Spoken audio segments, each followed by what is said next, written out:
मनुष्य ने चांद पर कदम रख दिया, पर अपने ही भीतर की चुप्पी में एक क्षण न टिका। वो संसार को जीतता चला गया, पर स्वयं से हारता गया। और अब जब सारी दिशाएं थक चुकी हैं, मन भीतर की यात्रा पर लौट रहा है, मौन की ओर, शून्य की ओर, ध्यान की ओर। यही है हमारी आज की यात्रा का प्रारंभ। ध्यान में स्थिरता, जहां न कोई लक्ष्य है, न कोई मंजिल, केवल एक धीमी उतरती सांस है जो तुम्हें ले जाएगी उस मौन तल तक जहां विचार रुकते नहीं, लेकिन तुम्हारा उनसे रिश्ता टूट जाता है।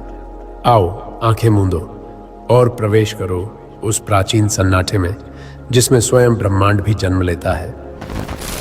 प्रवेश ध्यान की शुरुआत एक रहस्यमय और कभी कभी चुनौतीपूर्ण अनुभव के रूप में होती है।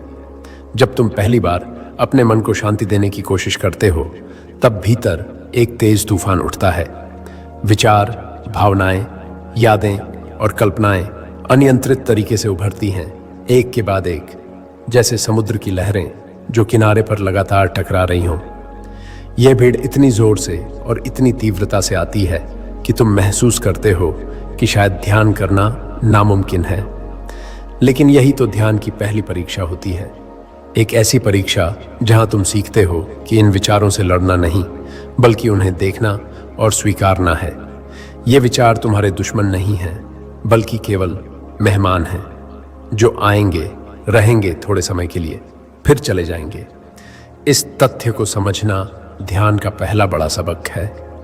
जब तुम इस सत्य को पहचान लेते हो कि तुम विचारों के स्वामी नहीं हो, बल्कि वे तुम्हारे भीतर उठने वाली लहरें हैं और तुम उस विशाल समुद्र के गहराई में मौजूद स्थिर जल की तरह हो, तभी तुम्हारा मन पहली बार शांत होने लगता है। इस दहलीज पर पहुंचने के लिए तुम्हें अपने मन की गति को समझना होगा।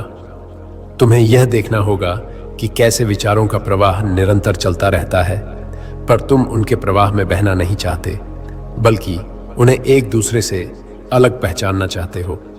जैसे नदी के किनारे बैठकर नदी के बहाव को देखते हो, पर खुद पानी में नहीं होते। यहां से शुरू होती है तुम्हारी असली यात्रा, उस मौन की ओर जो न केवल शब्दों के अभाव से होता है, बल्कि वह गहरा शून्य है जहां सारी गतिविधि स्थिर हो जाती है।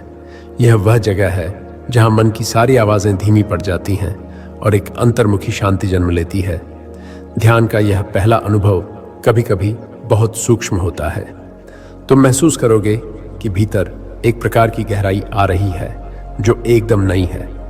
यह गहराई तुम्हें अपने अस्तित्व के उस पहलू से जोड़ती है जो हमेशा शांति में रहता है, जो सोच और भावना से परे है। पर यह सफर आसान नहीं होता, क्योंकि मन की आदतें गहरी होती हैं, वर्षों की आदतें जो तुम्हें लगातार विचारों के पीछे दौड़ने पर मजबूर करती हैं। तुम्हारे मन की प्रगति उन विचारों के अभाव में अस्थिर हो जाती है और तुम्हें डर लगता है, अगर मैं सोचता नहीं तो क्या मैं खो जाऊंगा, या अगर मैं भावनाओं को दबा दूं तो क्या मैं इंसान नहीं रह जाऊंगा। यह भय प्राकृतिक है, पर ध्यान का मूल यही है कि इन भय को भी तुम साक्षी भाव से देखो, बिना उनका विरोध या पहचान किए। जब तुम इन भय को पहचानते हो, तब वे भी धीरे धीरे कमजोर पड़ने लगते हैं और धीरे धीरे तुम्हें पता चलता है कि असली तुम इन सब विचारों और भावनाओं से अलग है। तुम एक साक्षी हो, एक निरीक्षक जो हर घटना को देखते हुए भी स्थिर रहता है। और यही साक्षी भाव तुम्हें मौन की दहलीज तक ले जाता है। इस दहलीज पर खड़े होकर तुम अनुभव करोगे कि मन की आवाजें जो पहले तुम्हें घेरती थीं, अब दूर होती जा रही हैं। वे जैसे हल्के होते जा रहे हैं, मध्यम पड़ रहे हैं और अंततः एक प्रकार की दूरी बन जाती है। यह दूरी तुम्हें आंतरिक स्थिरता की ओर ले जाती है और जैसे जैसे तुम उस मौन के करीब पहुंचते हो, तुम्हें एहसास होता है कि यह शांति कहीं बाहर नहीं, तुम्हारे भीतर है, एक ऐसा स्थान जो तुम्हारा वास्तविक घर है। यह वह जगह है जहां तुम्हें कोई भय नहीं, कोई संघर्ष नहीं, केवल एक गहरा आराम और स्थिरता है। तुम यहां बैठते हो, अपने सांसों को महसूस करते हो और उस शांति को अपनाने लगते हो जो तुम्हारे अंदर से उठती है। यह शांति न केवल एक अनुभव है, बल्कि एक स्थिति है, एक ऐसी स्थिति जिसमें तुम दुनिया की हलचल से परे स्वयं के साथ जुड़ा हुआ महसूस करते हो।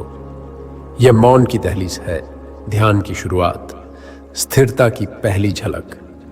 यही वह भूमि है जहां से तुम्हारी अंतर्मुखी यात्रा की असली शुरुआत होती है और जहां से तुम्हारा मन स्थिरता की ओर बढ़ना शुरू करता है। विचारों की बाढ़ में स्थिरता की खोज। जब कोई साधक ध्यान की यात्रा शुरू करता है तो उसका सबसे पहला सामना किसी देवदूत से नहीं होता, न ही किसी दिव्य प्रकाश से, बल्कि वह टकराता है अपने ही भीतर उठती विचारों की बाढ़ से। तुमने भी अनुभव किया होगा, जैसे ही तुम आंखें मूंद कर ध्यान में बैठते हो तो बाहर की दुनिया शांत हो जाती है, मगर भीतर की दुनिया जैसे तूफान बन जाती है। विचारों की बिन बुलाए बारात चली आती है। मुझे कल क्या करना है, किसी ने ऐसा क्यों कहा, अगर वो ऐसा कर दे तो, मैं हमेशा ऐसा ही क्यों सोचता हूं।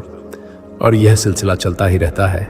अतीत के पछतावे, भविष्य की चिंता, अहंकार के पल और हीनता की अनुभूतियां सब एक एक करके मंच पर आकर अभिनय करने लगते हैं। इस क्षण में जो सबसे जरूरी बात है वो यह समझना, यह सब बिल्कुल स्वाभाविक है। विचारों का उठना कोई विघ्न नहीं है, यह तुम्हारे मन की पुरानी आदत है जो सदियों से काम कर रही है।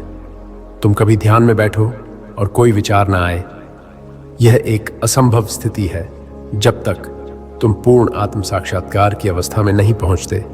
इसलिए यदि तुम्हारे भीतर विचार आ रहे हैं तो इसका मतलब यह नहीं कि तुम असफल हो, बल्कि इसका अर्थ यह है कि तुम जागरूक हो रहे हो। क्योंकि एक गहरी बात यह है, जो व्यक्ति ध्यान में विचारों को देख रहा है वह पहले से ही विचारों के पार खड़ा है।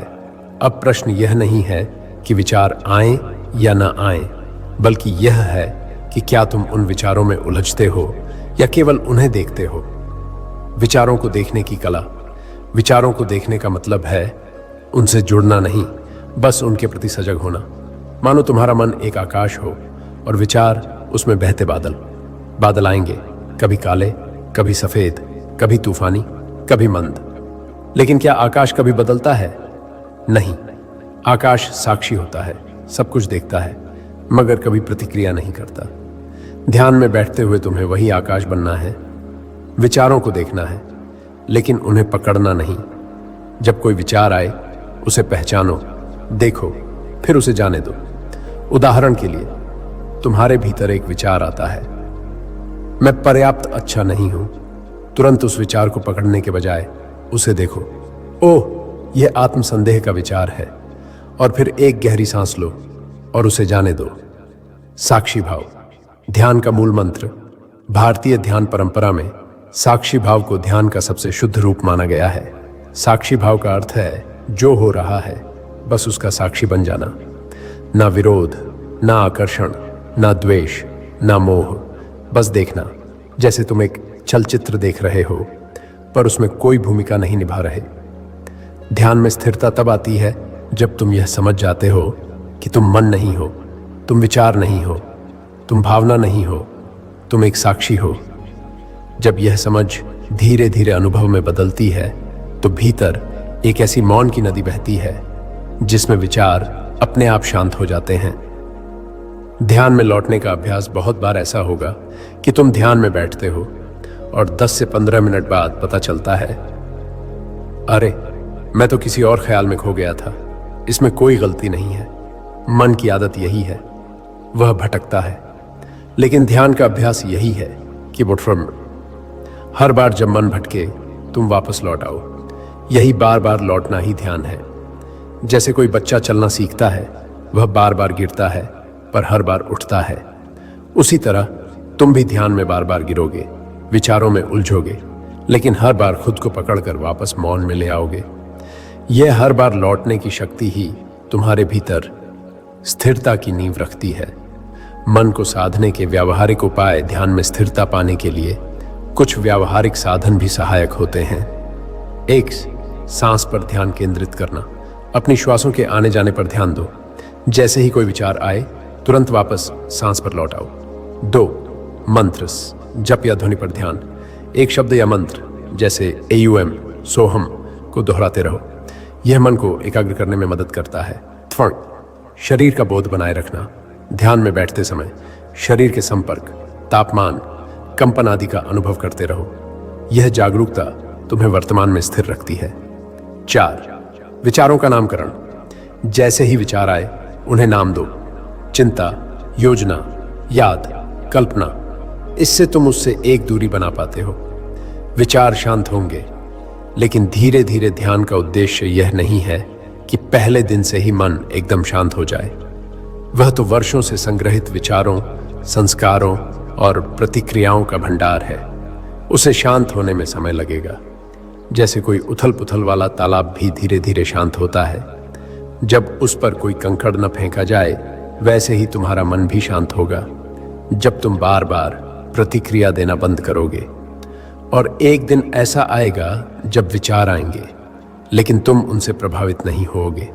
तुम्हारा अंतर इतना गहरा हो जाएगा कि विचार केवल सतह पर होंगे। तुम उस शांत गहराई में स्थिर रहोगे। स्थिरता का फल। बाहरी जीवन में भी ध्यान में स्थिरता का प्रभाव सिर्फ ध्यान तक सीमित नहीं रहता। जब तुम्हारा मन ध्यान में शांत होना सीखता है, तो वही शांति तुम्हारे बाहरी जीवन में भी उतरती है। कोई कुछ कहता है, तुम उत्तेजित नहीं होते। कोई तुम्हारी आलोचना करता है, तुम भीतर से शांत रहते हो। कोई तुम्हारे साथ अन्याय करता है, फिर भी तुम प्रतिक्रिया नहीं करते, बल्कि विवेक से उत्तर देते हो। यह वही स्थिरता है जो ध्यान से उपजती है, और यही है ध्यान का सबसे बड़ा वरदान। विचारों की बाढ़ में स्थिरता प्राप्त करना कोई आसान यात्रा नहीं, लेकिन यह एक संभव और सुंदर यात्रा है। हमारा मन स्थिर क्यों नहीं होता? क्यों हर बार ध्यान में बैठने पर भीतर कोई ना कोई हलचल उठती है? उसका कारण बाहर की दुनिया नहीं, हमारे भीतर की चंचल इंद्रियां हैं। आंखें, कान, जीभ, त्वचा और नाक, ये पांचों इंद्रियां रोज हमें खींचकर बाहर ले जाती हैं। वो हमें दृश्य दिखाती हैं, आवाजें सुनाती हैं, स्वादों में उलझाती हैं, स्पर्शों में बहकाती हैं और गंधों में बांधती हैं। लेकिन यही इंद्रियां जब भीतर की ओर मुड़ती हैं, तो वही ऊर्जा जो हमें संसार में भटकाती थी, अब हमें परम में डुबोने लगती है।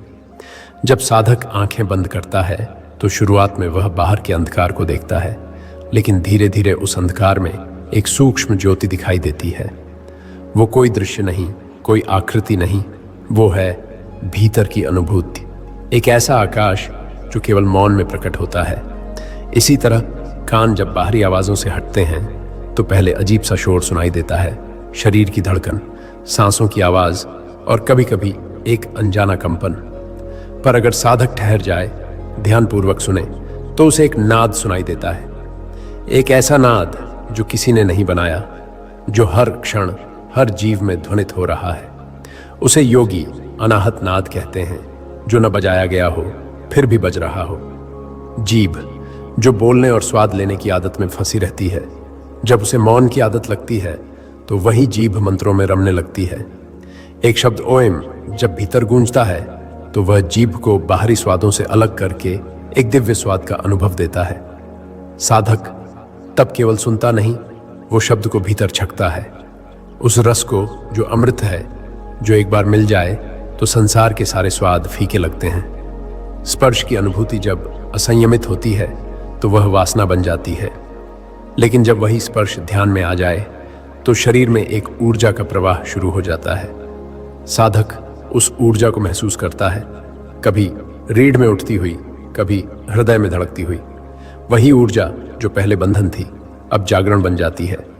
और श्वास जो जीवन का सबसे स्थूल और सूक्ष्म माध्यम है, जब साधक उसे देखना शुरू करता है, न बदलने की कोशिश करता है, न रोकने की, केवल उसे आता जाता देखता है, तो धीरे धीरे एक अदृश्य रेखा खुलती है। वो रेखा नाक से नहीं जाती, वो जाती है अस्तित्व के द्वार की ओर। उसी में शांति है, उसी में ईश्वर है। इंद्रियां कोई दुश्मन नहीं है, वे हमारे ही अस्तित्व का द्वार हैं, जो अभी बाहर की ओर खुला है। पर जब ध्यान की रोशनी भीतर चमकने लगती है, तो वही द्वार भीतर की ओर मुड़ जाते हैं। जो आंखें बाहर सौंदर्य खोज रही थीं, अब भीतर के सौंदर्य को देखने लगती हैं। जो कान संगीत सुन रहे थे, अब मौन के स्वर में खो जाते हैं। जो जीभ स्वादों में उलझी थी, अब जप में रच जाती है। जो त्वचा भोग में लिप्त थी अब ऊर्जा का मंदिर बन जाती है, और जो श्वास अनजाने में चल रही थी अब परमात्मा की आहट बन जाती है। जब ऐसा होता है तब साधक केवल इंद्रियों को नहीं साध रहा होता, वह खुद को अनुभव कर रहा होता है उस रूप में जो सीमाओं से परे है, जो स्थिर है, मौन है, जो शुद्ध चैतन्य है। जब हम अपनी इंद्रियों की ऊर्जा को साधना सीख जाते हैं तब ध्यान कोई अभ्यास नहीं रहता, वह एक आनंद बन जाता है।